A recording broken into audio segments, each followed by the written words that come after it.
Hi there, and welcome to Black and Azul episode number 47.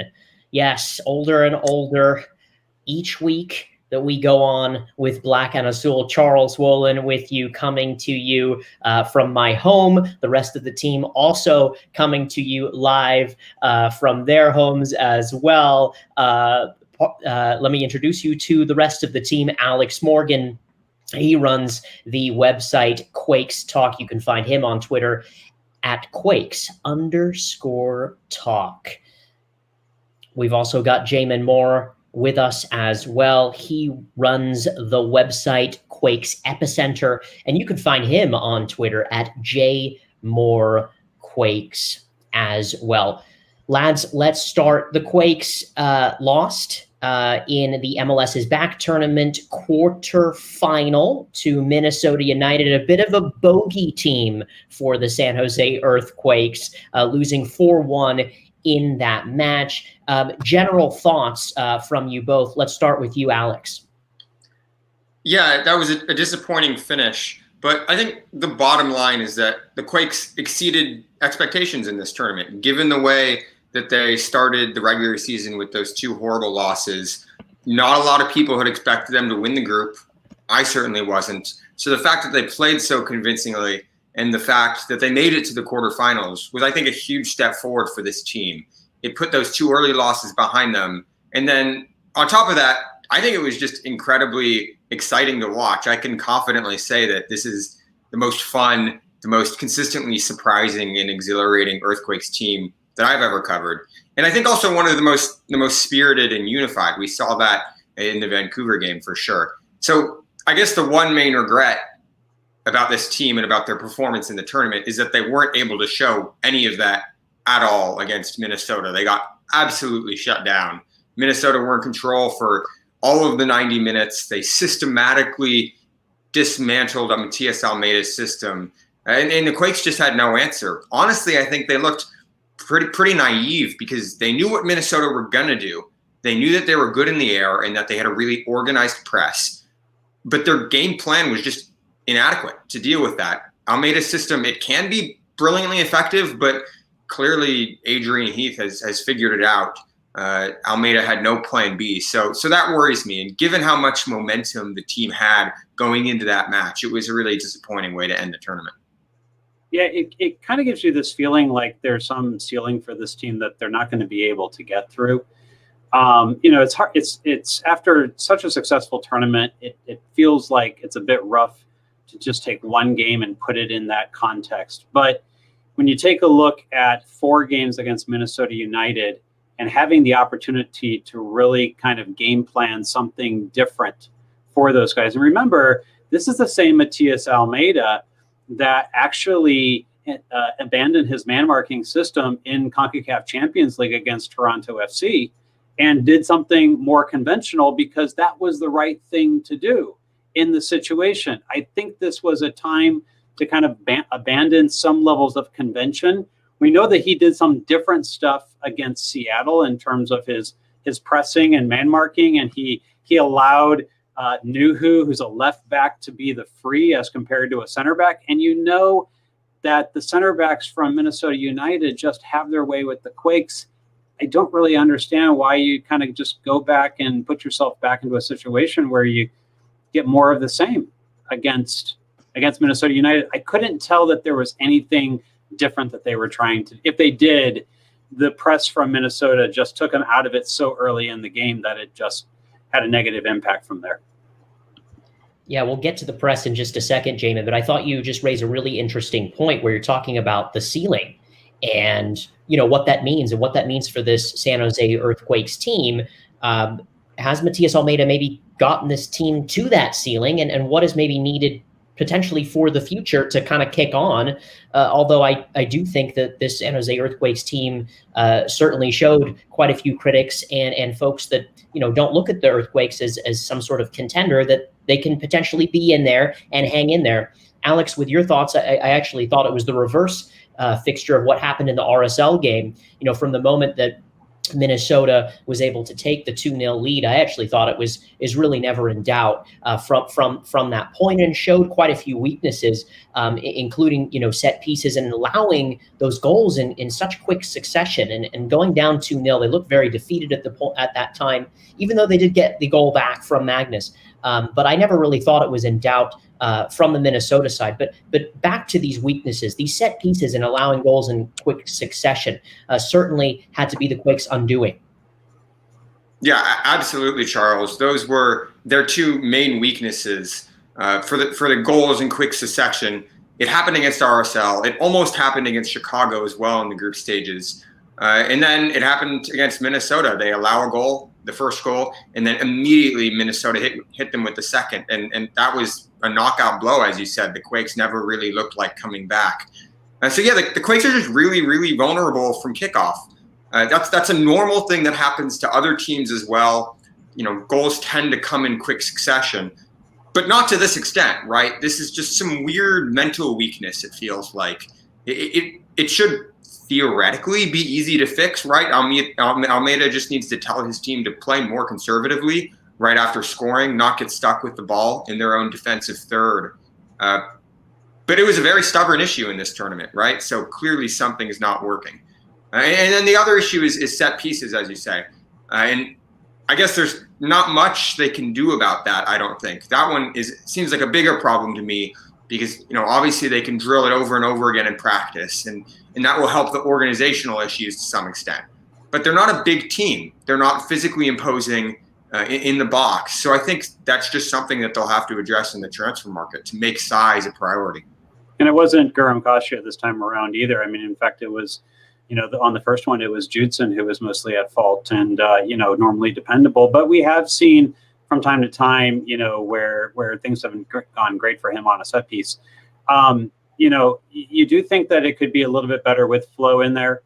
But at the same time, there's definitely a case that Almeida is going to need to get a little bit more athletic with his center backs. To me, he's got a little bit something with Alanis, I think, but in this league with the pace of the players and the way that Almeida wants to play, to be able to minimize the number of mistakes, he needs more speed, on the back, and that's also going to probably mean he's not going to get bigger. So, I just wonder if these set pieces are something that it's going to be the Achilles heel, just for the mere fact that by the time you get more athletic on the center back side, you're going to lose a bit of the size. That's going to affect you in other ways on the set piece side. It might help you in the run of play, but it is definitely a concern. Well, here's the thing, Jamon. I think that Alanis and Kasia are actually their best, defenders aerially, and I think Flo is good in the air as well. He's very strong. So, the problem is that it's the sizes they don't have in the midfield and in the front line. So I think it might take getting a really big, strong defensive midfielder. I think that could be one of the keys.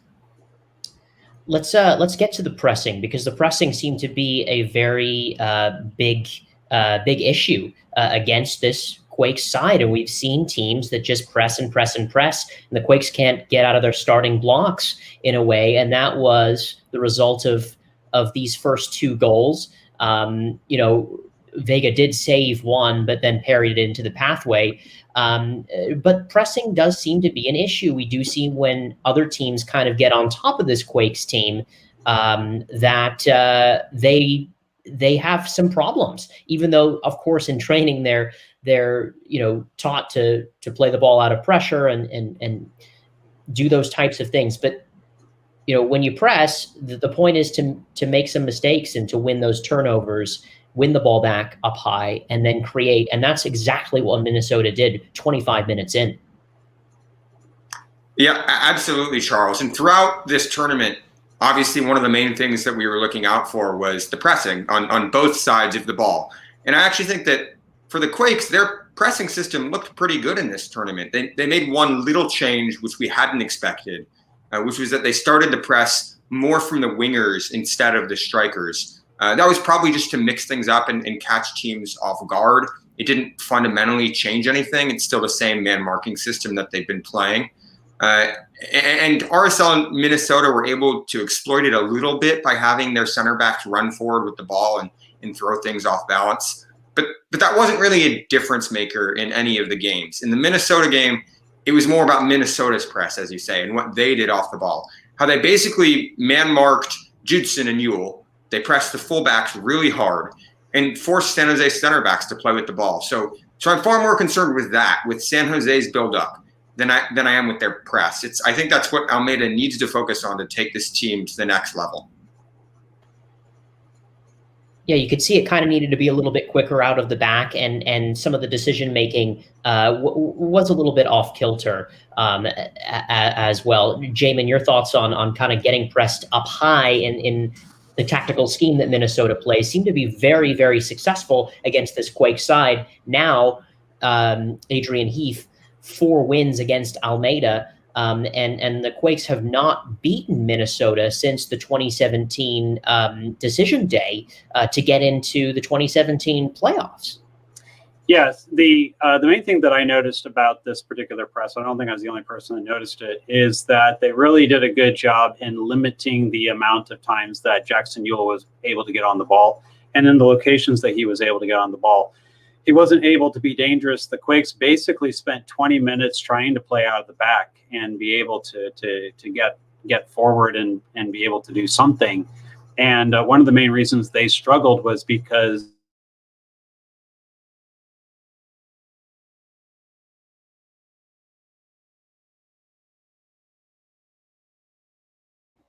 we may have lost Jamon, but with that being said, we were talking a little bit about the pressing system and Jackson Ewell and his inability to be able to get on the ball. And Jamon, now you're back with us. You were chatting about Jackson Ewell and his the fact that Minnesota was able to kind of mark high up on him and not be able to allow service into his feet so he could play through. Right. No, that was effectively, I thought, how they disrupted the Quakes' rhythm. We saw earlier when that was happening in the Chicago game, how Matthias basically instructed the Quakes to be able to make some changes to be able to get Jackson on the ball more often. They weren't able to do that the way that the press was happening from the Minnesota side in this game, and it made a big difference in terms of the ability to be able to allow them to play out. Just a couple of announcements if you're just tuning in.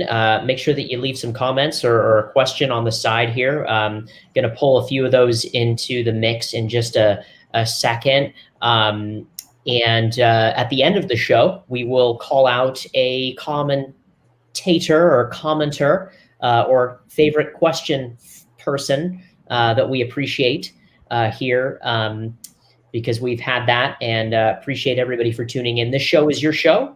And we appreciate the community that we are building with this. Let's go ahead and pull up a couple of statistical things from this game and run through this quickly. Let's pull up the expected goal as well here, Jamon. And as you take a look here, Minnesota United really was able to take advantage at 2.79. Yeah, no, it's a expected goals number that you can see the Quakes really never had an opportunity to overcome in this game. They pretty much deserved to get 1 goal out of it. They would have been lucky to have gotten 2. Minnesota United, maybe a little lucky to get 4, but 3 goals, they deserve to win. There was really no question in terms of, kind of who won the battle in terms of opportunities. The better opportunities, certainly went to Minnesota United in this game. Of course, the only real opportunity for the Quakes was another penalty won by Tommy Thompson, and in this case, it was more of a ball kind of luckily hitting a defender's hand. The referee had no choice; had to point to the spot for it. Magnus Eriksson, whatever you think about him, has been absolute money on PKs. Buries it, very easily, and so But that really was the extent of the Quakes' danger in the game. Beyond that, they really didn't get a lot of good looks at the net. Yeah, and Jamon, I think Tommy looked good throughout this tournament, winning both those penalties. And he was on the show a few weeks back. I encourage all you If you haven't seen that interview already, we talked to him while he was in the bubble, so check that out. Yeah, it's just unfortunate that the rest of the Quakes weren't able to get going against Minnesota. Yeah, a lot of the great performances we saw from Vaco and from Rios and such, because they weren't able really to get out and get their offense going, we didn't get to see those guys really try to take advantage of the momentum that was created from the earlier game. Let's go ahead and take a look at the passing graphic a little bit. The Quakes did outpass Minnesota, 400 passes to 179 passes, basically at 85%. Minnesota around 74%, as you can see here on the XG. But Jamon, kind of walk us through this. Everything kind of going through Alanis and Kashia's feet here, with Jackson Yueill and Christian Espinosa being the highest player up on the field. And then things for Minnesota look, in an interesting way. They obviously played higher, and that shows on their side. And lots going through Osvaldo Alanis, and then playing through Amarilla. Right. And I think the important thing that you see is kind of where the attack came from the Minnesota side. Honestly, you can see how Amarilla and Finley and Grey Goose and Dotson really, Ja'Cory Hayes came in behind them. They really kind of pushed on that right side and put a lot of pressure on the left side of the Quakes, something that they weren't able really to deal with. They got kind of overloaded up on that right side quite a bit, and it made them dangerous even when they didn't score, particularly for the first part. And that's where they were able to really to be effective. The passing chart here will show Jackson Yueill ended up getting a bit of the ball more toward the end of the game, but that was after the game was already kind of well in hand from Minnesota United.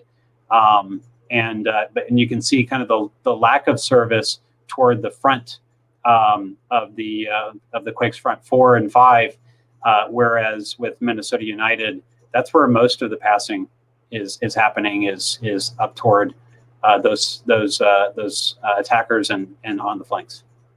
Yeah, the thing that stands out to me about that chart, Jamon, is just how far up the field John Grey Goose is playing. It's because he was man marking Judson and Yueill and pressing them really hard, so that that would force the Quake center backs, Kashia and Alanis, to play with the ball, because they're not as comfortable at distributing the ball. And then that meant that Ozzy Alonso had to sit a lot deeper and protect the back line. So that game plan worked really well for Minnesota United. And I wouldn't be surprised if other teams adopt it going forward as well. Yeah, there seems to be some comments here on the goalkeeper situation. JT Marcinkowski, Vega, and if we don't forget Vega parrying the ball and not having the best performance here, Jesus Solorio says it's time for JT. Akash Saxena also writes in and says, yeah, I prefer JT, but I just want Vega not starting anymore. LOL. Also, he had written the Vega experiment needs to end. Now that the tournament over, it's the perfect time to put a fresh face in front of net, whether it's JT or Bersano. Make the change. And Joel Velez had also written in and also had kind of said that Tommy Thompson looked gassed 20 minutes into the game. Alex, where do you see the goalkeeper situation with Vega? I know that he came in for quite a bit of criticism, especially after this game. It's not the first time he's come in for criticism, though. I think folks appreciate him as a goalkeeper, especially when it comes to penalties, and he's saved quite a few. But in a big game like this, he is going to come into criticism because he has built himself up and been in that situation, saving big penalties in matches and winning, the Quakes some points in the past in the league. But where do you see this goalkeeper position potentially going? Is the number 1 shirt potentially up for grabs in San Jose? I think it is, Charles. I have to agree with Jesus and Akash. I think it's time for a change in goal for the Quakes. Vega was bad in this tournament. I think he was definitely their worst performer. And that kind of hurts me to say because he's a great guy and I think he's a great presence in the locker room. But he's also 36, so I think it's time for the Quakes to look for a replacement in the transfer market or go with JT Marcinkowski full time. I actually think that this next round of games is the perfect time to give JT some MLS minutes and see if he's ready for the challenge. Yeah, keepers are notoriously difficult to be able to analyze. We are going to spend a bit of time in Quakes Epicenter. If we come up with some interesting things, our intention is to put it out there. But our opinion right now is that we think that it's just, since we weren't going to have the opportunity for JT to otherwise develop like he was supposed to with the Olympic team this summer, and potentially Reno, as we'll talk with Ian Russell about what's going to happen with the Quakes players that typically get time in Reno. If JT is not going to go on a season-long loan to Reno, how is he going to improve this season and get ready to take over the reins, as Jesse Fiorinelli has indicated, is likely to happen next season? So I just believe that really the Quakes should probably pull the trigger on this time.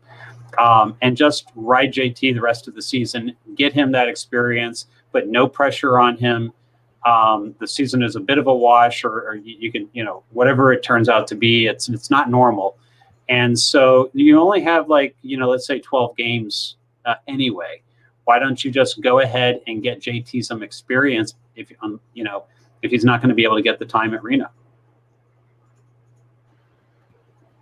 So without further ado, we do have an interview with Ian Russell, and want to go ahead and show that to our viewers. Both of you lads had the opportunity to chat with him earlier today, and we are proud to be able to present this to the rest of our group here.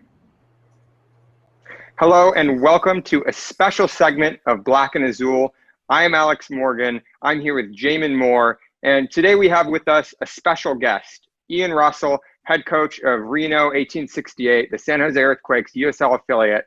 He was kind enough to join us over the last offseason for an interview. And now he's back. He's back to talk about Reno's recent run of form, what it's like playing games during the COVID-19 crisis, and what he thinks about the Earthquakes' performances in MLS is back. Ian, thanks for joining us again. Good to see you guys. Hey, so Ian, your team, Reno, recently returned to action. You are 3-1 since you started playing again. Can you give Quakes fans an update on everything going on at the club? Yeah, so we had obviously we started the season in February, and it got shut down after our first game against Tacoma, which we won 3-1. 4 months off, back to playing. We've had 4 games since then. We've won 3, we've lost 1, so our record's 4-1. So it's a good start. A lot of protocols. I'm sure we can talk about that, but we're happy to be playing. It's challenging. There's a lot of games that are getting postponed every week. But I think hopefully that the worst is behind us in terms of that. I think that players are being a lot more careful than they were at the start of it, but I guess we'll see. And you've had some players that have been standing out since you got back from this break, because you haven't had the Quakes players because they're at MLS is back. Who's been standing out for you so far? Yeah, a couple guys. Kevin Partita is one where he was a Quakes player that got injured last year. He's been phenomenal for me, really boss in the middle.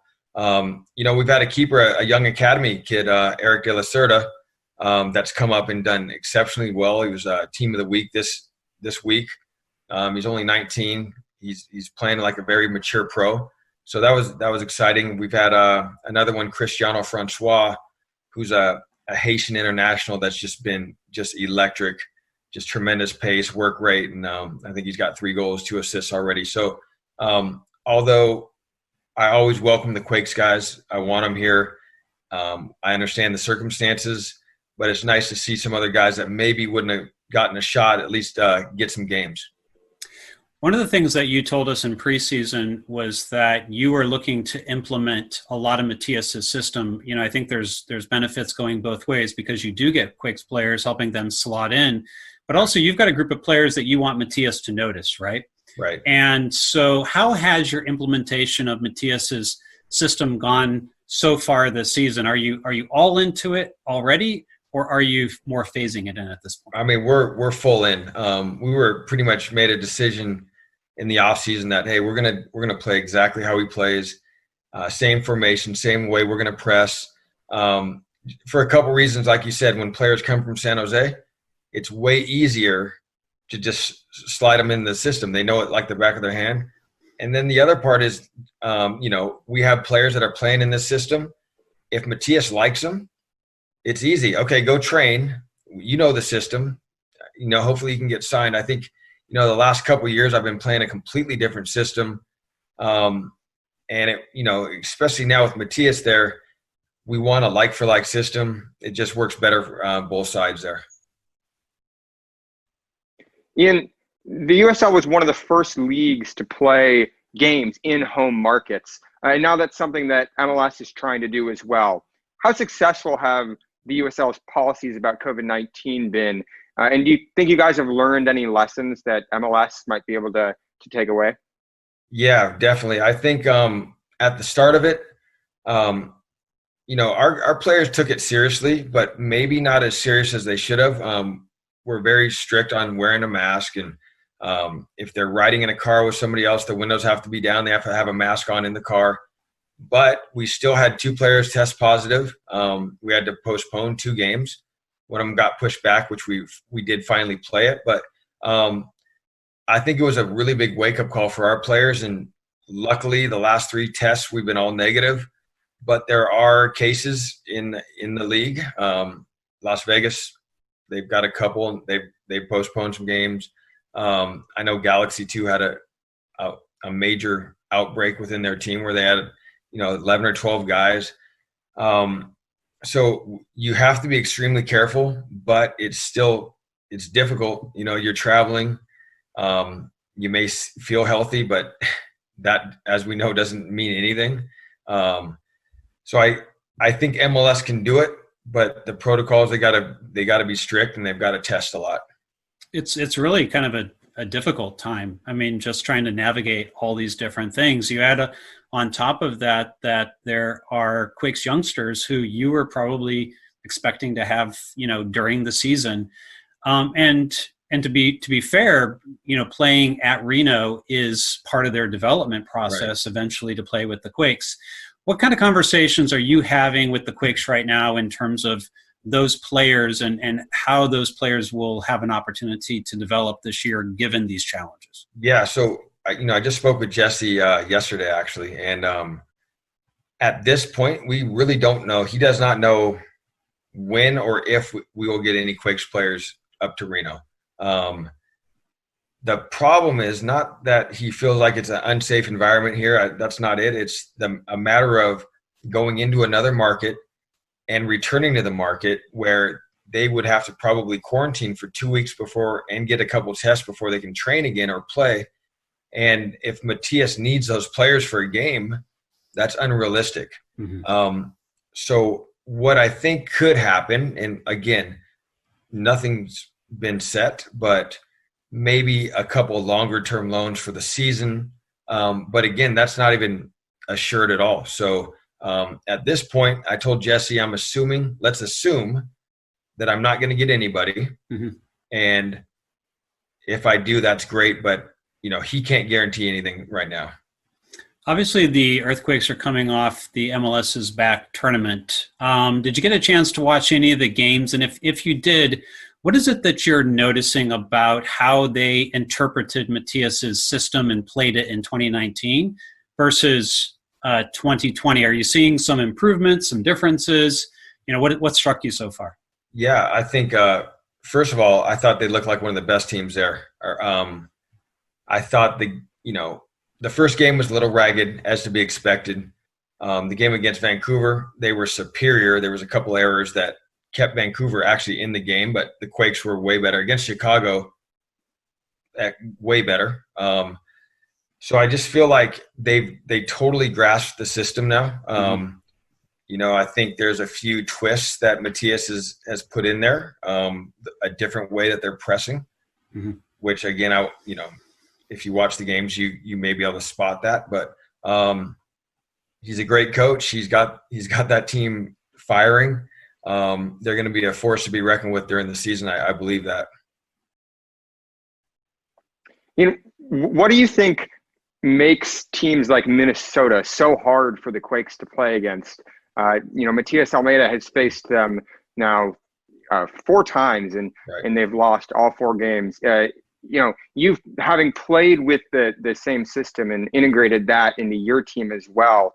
What do you think makes it challenging to play against a team like Minnesota? Yeah, well, I mean, if you look at the games, Minnesota's done well. They have scored a bunch of goals off set pieces against the Quakes. If you were to just take those out of the equation, which you can't because that's part of it, the Quakes would fare a lot better. I think Minnesota may do a couple things to maybe destabilize or off balance the Quakes and try to switch the field a little bit and get their center backs more involved with space. But I'm pretty confident that Matthias will have something sorted out by the next time they play. But first of all, the set pieces, they've just got to be a little bit better because Minnesota's built for that. It's a big, athletic, strong team that they can play football as well. And that was without even having Ike, the last game, who's probably one of the best in the league. So you can't concede silly fouls, can't concede corner kicks. But, pretty confident that they will figure that out the next time they play them and have a good result. Well, Ian, obviously USL season now well underway, such as it's going to be. What is it that you can tell fans about what's upcoming now for Reno over the next couple months? Yeah, I mean, we just continue to play, try to stay safe. We have a game tomorrow against Sac Republic, and then we play this weekend against Portland. 2 home games. We've been on our first 5 games were on the road, which was a tough way to start, but we were 4-1 in those. So it was a good start for us. Again, just trying to be smart outside of the game so that, we can have enough healthy players on the field. It's more of it's attrition. Like, we need to be smart so that it's like an injury. Stay safe, because if we have 3 or 4 guys go down with COVID, we're not deep enough. We're going to be in trouble. So you guys got to be really careful. Ian, thank you so much for joining us. We really appreciate your insight, as always, and best of luck to you and your team for the rest of the season. Thanks, Alex. Thanks, Jamon. Thanks, Ian. Appreciate your time. Alex, Jamon, really nice interview, and really thought that the questions were well put there by both of you. Want to start on the Quakes connection and the system and Matthias Almeida and sharing players.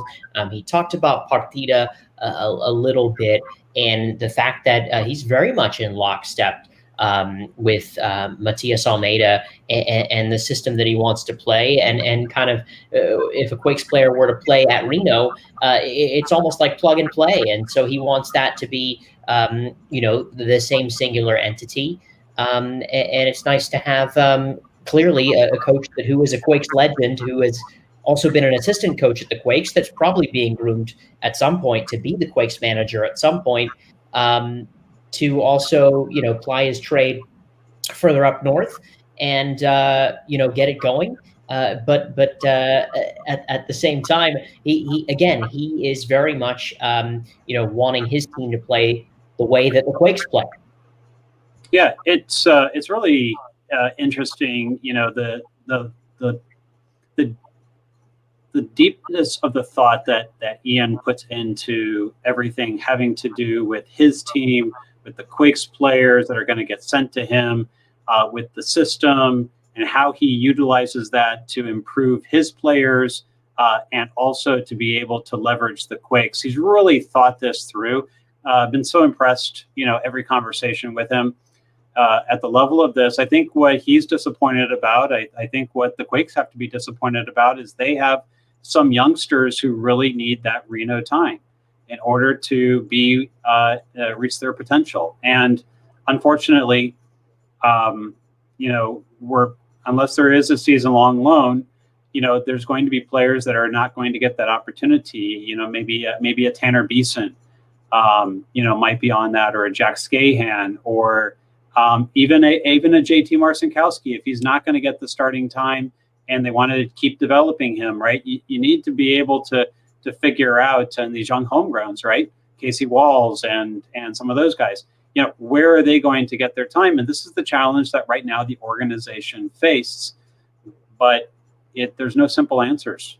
And so it's got to be frustrating, for Ian. It's got to be frustrating for Jesse and Matthias, and the things that they would like to do, they're not going to be able to do. And this is such a crucial year for the Quakes because of all the contracts that they have coming up, that they're not going to get a better look at some of those youngsters if they can't get the Reno time. Absolutely, Jamon. And I think that the connection with Reno and the Quakes has, worked really well. And that's in large part because Ian Russell has spearheaded it so well. He was Dominic Kinnear's assistant coach, right? He played dom ball. He was used to playing a diamond midfield, but adapted really well, really quickly to playing Matthias Almeida's style. And that has made the transition that players make from Reno to San Jose and back and forth really smooth. And I think that it's a bummer for this team that they won't be able to make those connections this fall. Yeah, you saw Jack Scahan be able to get a little bit of time in the final match there, but Jamon and Alex, a really, again, a amazing interview, and I really felt that he was so connected to the Quakes organization. And Jamon, you talk about the fact that these young lads need to get some time with all the contracts and stuff upcoming. Who's going to be able to get a bigger contract, or who's going to be a bigger part of the side? And Alex, you talk about the connection and how much Ian cares and is so dedicated. And I've always felt in my interactions with him, especially working in the team years ago, and when he was an assistant, that he does truly care so much about the Quakes organization. And it's nice to see him become that assistant and now then a head coach at Reno. A couple things going on in USL as well. He mentioned chatting about games that are postponed, and that being safety and health being such a big deal. And he went into great detail about that. And there's been a lot of musings and quite a bit of chatter and discussion about health and safety in USL. And some folks have been calling it out and talking about it. It was nice to hear his tone about all of that in a kind of an even-keeled way. But what do we make of the safety of USL and the fact that not only does he need to manage the team, manage the players, but he also needs to manage this virus as well, as the head of this organization, basically, as a leader being the coach. Yeah, I mean, if I was Jesse Fiorinelli and Matthias Almeida, I would be having Ian on the phone and talking about how he has had to deal with this particular COVID crisis. What kind of precautions have you been taking? How are you handling various situations when you're on a team bus, when you are, traveling? Where do you think you could have improved? And he mentioned that the players at first he thought was doing a pretty good job, but it turns out like they needed to do even better, right? They had a couple cases, and there are some lessons learned there. And MLS has been in this bubble, and they haven't tried this travel thing, and now they're about to. In fact, the first game tonight, and even had fans in attendance, which I think most of the media rightfully is questioning if it's safe or not. The answer is we really don't know. USL in some cases is having fans. In Reno, they're not, at least not yet. But from a player perspective, we understand that there are potential long-term impacts. That's what we're seeing now in the news, is that there are these other longer-term impacts to COVID. And if a player's performance suffers 1, 2, 3% because of some lung damage, heart damage, anything else, that's their career. You could see players that are, play at a certain level now have reduced performance if that happens to them. Professional athletes are finely tuned, right? And even a 1 to 3% difference is the difference between starting and sitting and not even having a contract. And what I appreciate about Ian is that he recognizes that detail very well. He's very in tune to what's going on. Talking with him offline a bit more, I understand that is not lost on him. He wants to protect these athletes. He's doing everything he can, and I think MLS. I hate to say it, I just feel like the bubble has protected them from these situations a bit much. I think the league is going to be in for a rude awakening when they actually get their players back into the general public on a day-to-day basis, even if they're fairly safe with the travel. That's probably not the situations that are causing all the problems right now. Yeah, absolutely, Jamon. The USL, I think, was one of the first sports leagues in the United States, if not the first sports league, to play games in home markets. So if I were Justin Fiorinelli, Matthias, Almeida, if I were Don Garber, I would be watching that and seeing, trying to take away a lesson from that and learn how to do it safely. And the bottom line is, there are a lot of risks because you can't control all the variables that you can in a bubble-like situation that MLS had in Orlando. And look, the MLS back tournament was a success. They sort of botched the entry process, but once everybody was in the bubble, the concept worked. And so what I would like to see, I think that the safest way for this league to take the next steps is to have regional bubbles, like a weekend-long tournament hosted in each region. I think would be the ideal way to move forward. But if they have very strict protocol, I think that they could try to pull off games in home markets too and do that safely. USL showed that, while there are risks, the majority of it has gone pretty smoothly. So I just have no idea why tonight MLS leapfrogged that step and they're actually bringing fans into games like they did in Dallas today for Dallas versus Nashville. That seems just really irresponsible to me. So that's concerning about the way that MLS is moving forward. Marcelo mentioned that FC Dallas was allowing 5,000 fans in. Let's be honest, FC Dallas fans have been social distancing for years, and they didn't have 5,000 tonight. They maybe had 1,500 if that. So it was a very sparse stadium, but there were pockets. There were pockets of people that you could see were closer together. Like there was a bit of a supporter section, and in certain spots, maybe fans like, I want to sit in my season tickets. I'm not quite sure how they made the decisions there. For the most part, what I saw, fans were wearing masks. I didn't see a lot of close-ups. So it was, and I didn't watch the whole game, but it's definitely an interesting time. And to your point, Alex, why make the jump all the way into having fans as your very first game outside of this bubble? Why not take it in steps first? Try doing, the empty stadium approach. If it works well and in a market that's not as hot as Texas, to point that out, maybe try 500 fans or 1,000 fans or something that you think is, much safer. I mean, let's just be a little honest, Alex, right? Media are likely to be allowed to attend the games. We haven't heard that yet, but we have known that some teams already have put out statements saying that media would be able to attend the games and that they'll do things like, hey, here's your own suite. If you're outside that suite, you have to wear a mask, but there's going to be rules, right? So there's a level at which it makes sense to have some people present. The question is, where do you draw the line? Where does it become unsafe? Is that 500, 1,000, 5,000, half a stadium? The problem is we don't really know.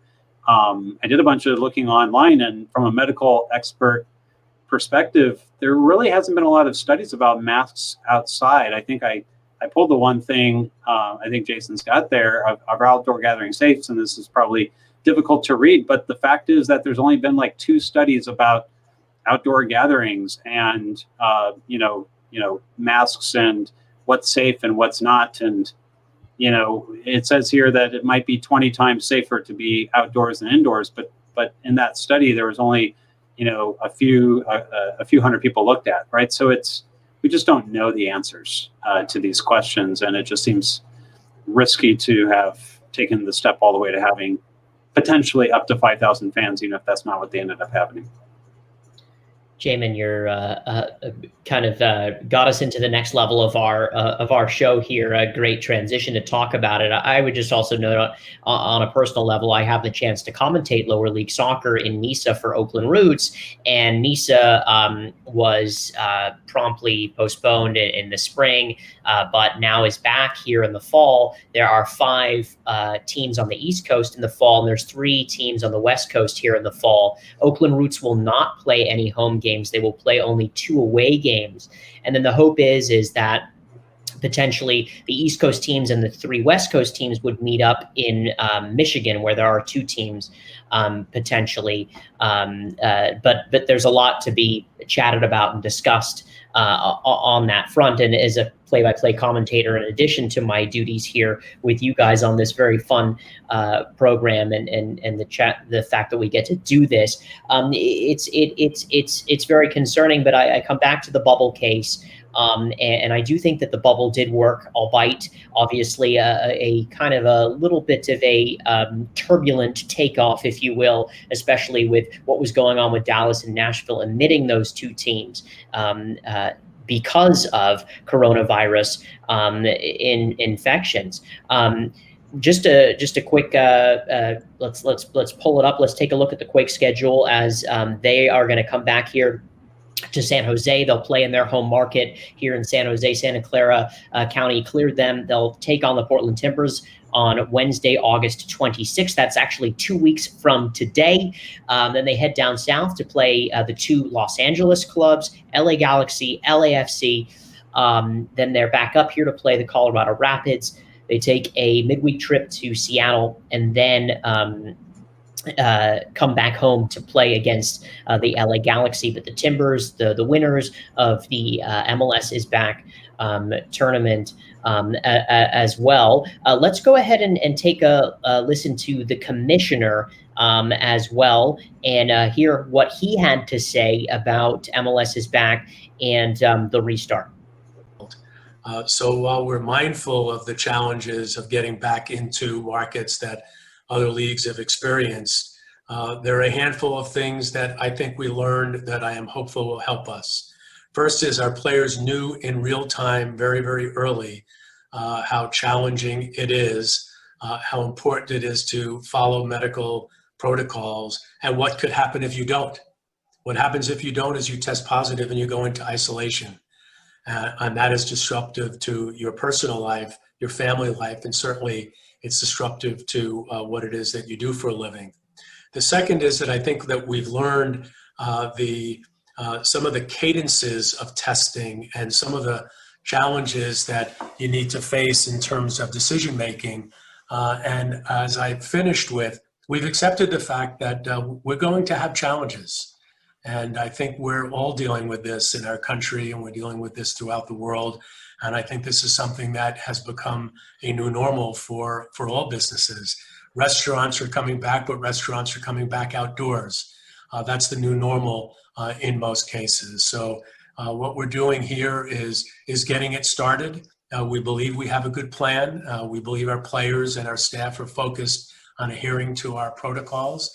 And if we're able to do that, we ought to be able to get our games in. And if we can't do that in a way that's safe and one that's ensuring the health of our players, then we'll have to address it. And if it doesn't work, then we won't move forward after that period of time. So that was Don Garber talking about the return to action. As you've mentioned, Charles, before I put on that clip, the Quakes have a really tough schedule. It is incredibly scary. They open against Portland, who just won the MLS is back tournament, LAFC, Seattle. The only easy games might be the Colorado Rapids and possibly even the 2 matches against the LA Galaxy, who looked awful in the MLS is back tournament. But then again, those are rivalry matches, so obviously they'll be difficult too. And I think if the Quakes can get out of these games with 8 or 9 points, that's really all I can ask for. And Alex, just a quick one here. You've got a little bit of an update on Magnus Eriksson as well.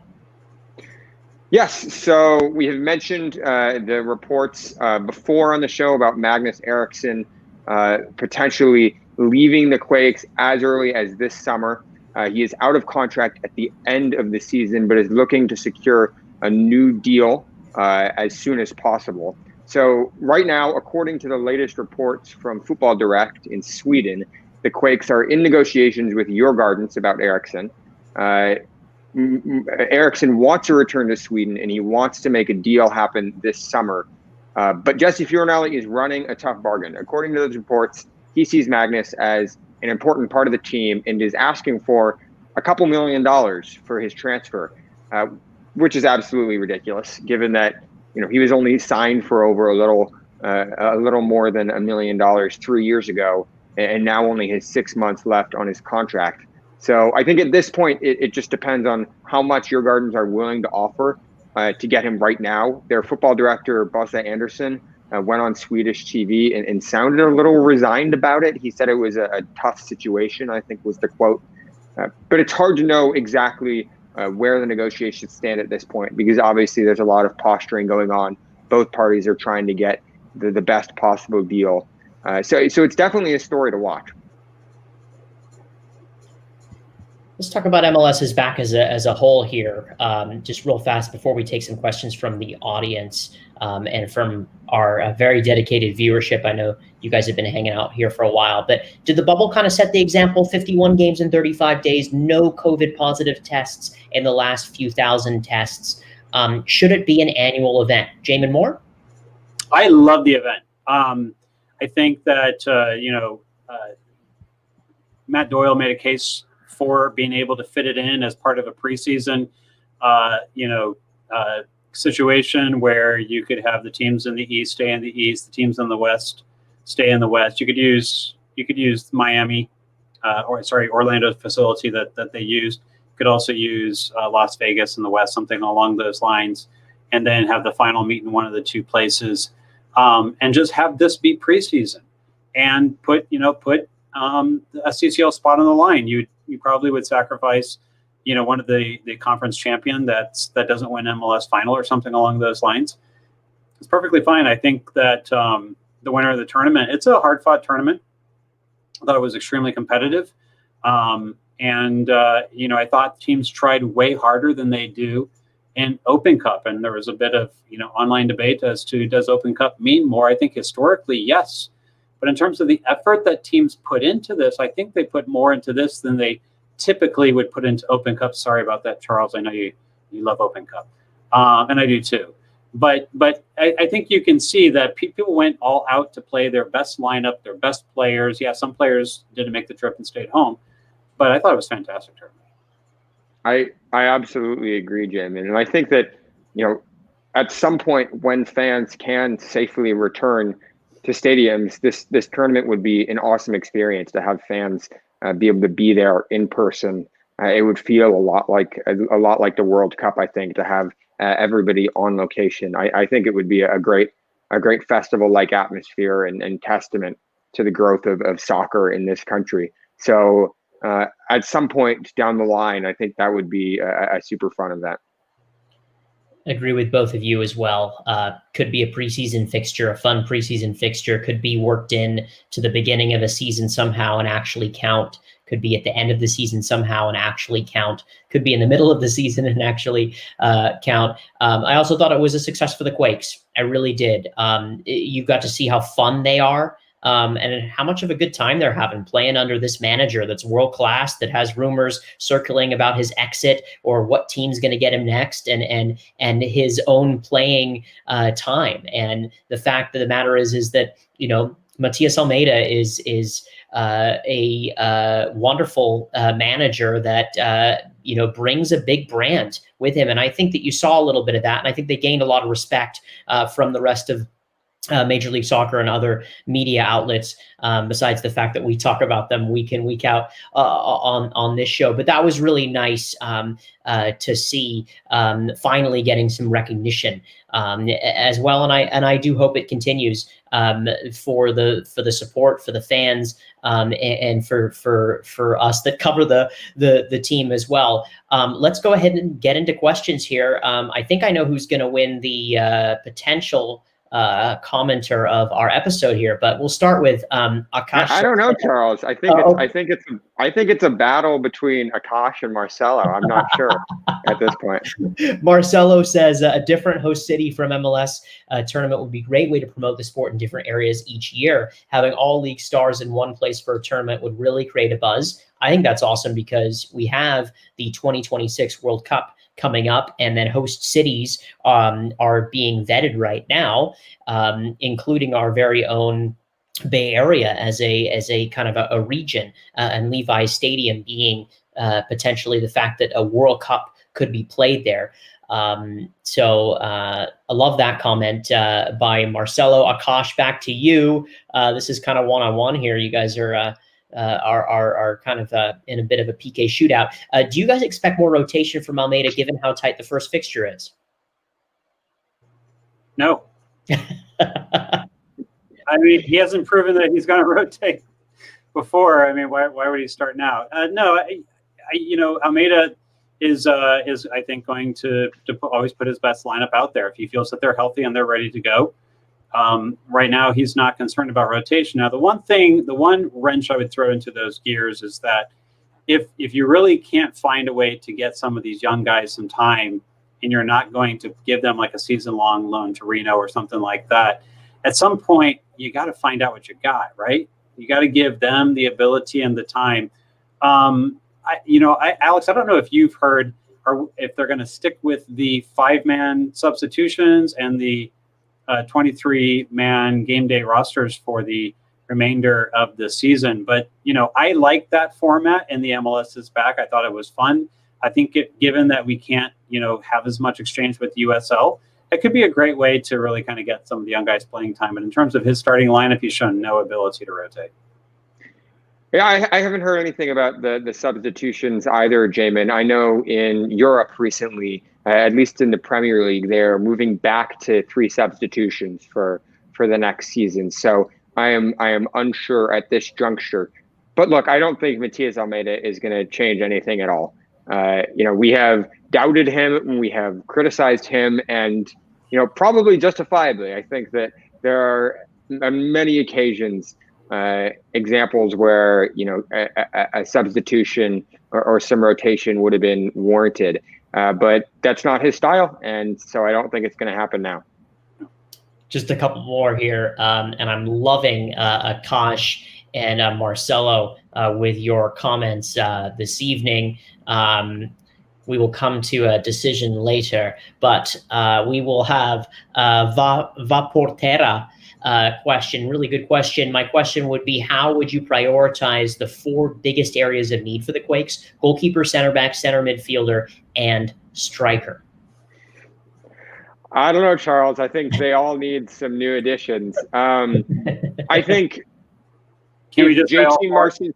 Yeah, well, I can go through them one by one. I think if JT Marcinkowski can establish himself as an MLS quality keeper in these next couple games, then I think that he could be the solution there. But if not, then I do think that the Quakes need to invest in a new goalkeeper. So that's probably a priority.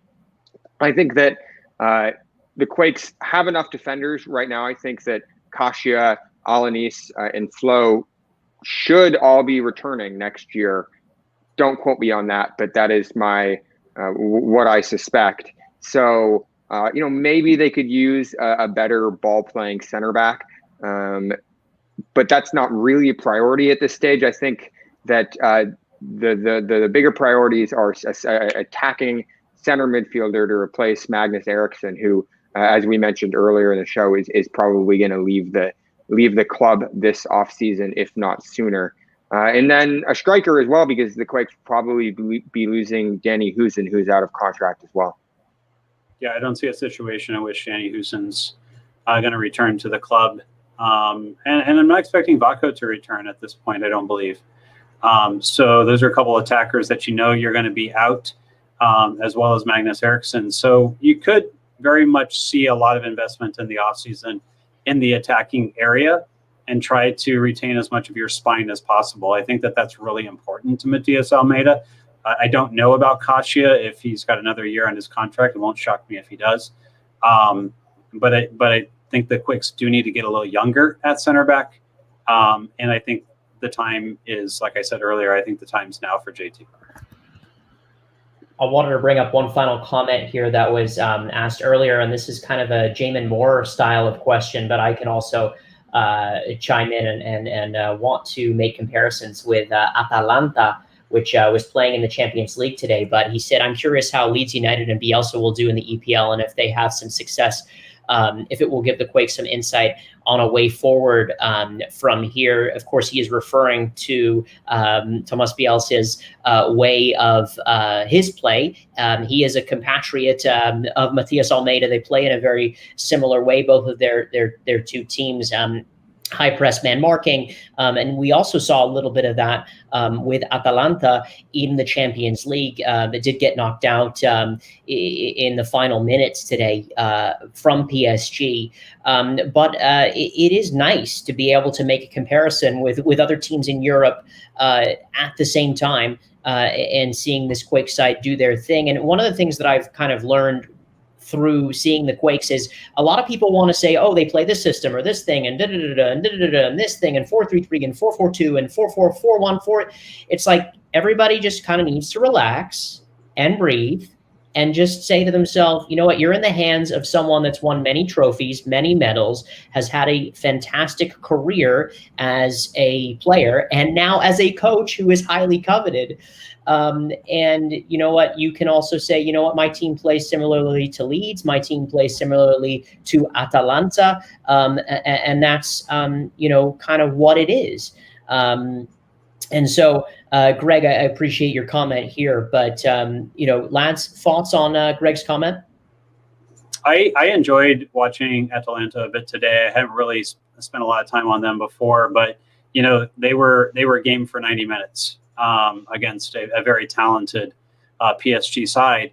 And, you know, to me, this is becoming when Almeida came in, there were a lot of, you know, kind of comments about, you know, is this man marking thing really for real? Like, can it really work or anything like that?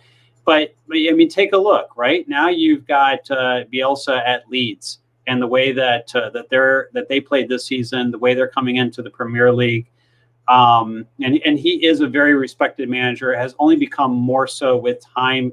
He thoroughly looks at all of his opponents. Very, very good at opposition analysis and such. Kind of leads the way, I think, you know, of anybody in that particular regard. And Atalanta today showed that, hey, this can work even at a Champions League level. If you know, that game had ended 5 minutes earlier, right, they would have gone through. PSG would have been eliminated. It was a lot of fun. People who watched it, who were neutrals, thought it was a lot of fun. And I think that's what we've seen in MLS's back is it's a lot of fun. So there's plenty of boring clubs out there, right? You know, I think fortunately, you know, for the various faults that we see and such like that, and yet is there a ceiling and things like that conversations we've had, we can't not admit that the club has been fun to watch compared to some Quake sides that we've seen in recent years. Yeah, and I don't think that Almeida necessarily has a ceiling as a coach, or his system has a ceiling on some theoretical level. And if it does, I don't think the Quakes are obviously anywhere close to reaching that. I think at this point, it's more just about personnel and about, you know, having the best players to implement that system. And Joel Velas here it asks, how true is it that Almeida and ownership have been feuding? I don't have, I haven't heard anything about those rumors. You know, I can't add anything to that, but other than to say that if I were Matthias Almeida, I probably would be butting heads with the ownership and trying to get them to spend more, because I think in order to make, you know, the Quakes a title challenger in Major League Soccer, you know, they're going to need to spend significant sums to be able to get the right players into Matthias Almeida's system, because it is so demanding. I think, you know, with such high intensity systems like a Liverpool in the Premier League, with such high intensity systems, they can work fantastically well, but they demand to have, you know, the best players. And so That's a concern for me. And then the other question that I briefly wanted to touch upon before we wrap here is Asher Khan asks, what does San Jose have to gain with 6 to 18 games of Magnus Eriksson? Why not let their captain play UCL as in at Your Gardens and see how Fuentes, Cavillo, and Skahan fit in that role? And I think, Asher, I agree with you. I think if the Quakes can get a good transfer fee for Eriksson, then it makes sense to let him go this summer instead of letting him leave on a free in the winter. So that makes sense to me. And I think at this point, Jesse Fiorinelli is probably just negotiating for the best deal possible. That's what I would be doing if I were him. In the interest of self-promotion, Asher is one of our writers at Quakes Epicenter. He is welcome to write that article and make that case. Love the questions from everybody this evening. Our official winners, best commenters, questioners of this episode has to go to none other than Marcelo Barriga and Akash. And we appreciate everybody. Co-champions. Yeah. Joint winners. You guys get to share the trophy, share the medal. Anyway, no, we'll get 2 trophies. They don't have to share one. We'll get 2 separate individual trophies. Yeah. That sounds like a better idea. That is our show for this evening. Thank you, everybody, for tuning in this evening to episode number 47 of Black and Azul. For Joel Soria, who is not here with us, but is probably watching. He's taking a bit of a break right now, but will be back with us at some point. Alex Morgan, Jamon Moore, and our associate producer, Aaron Sholl, and our executive producer, director Jason Sholl, Charles Wollin with you. Thanks so much for tuning in and helping to grow the game right here. Once again, we appreciate you very much. I said a lot of agains, and we hope to see you next time. Have a good night. Stay safe, everybody. Cheers.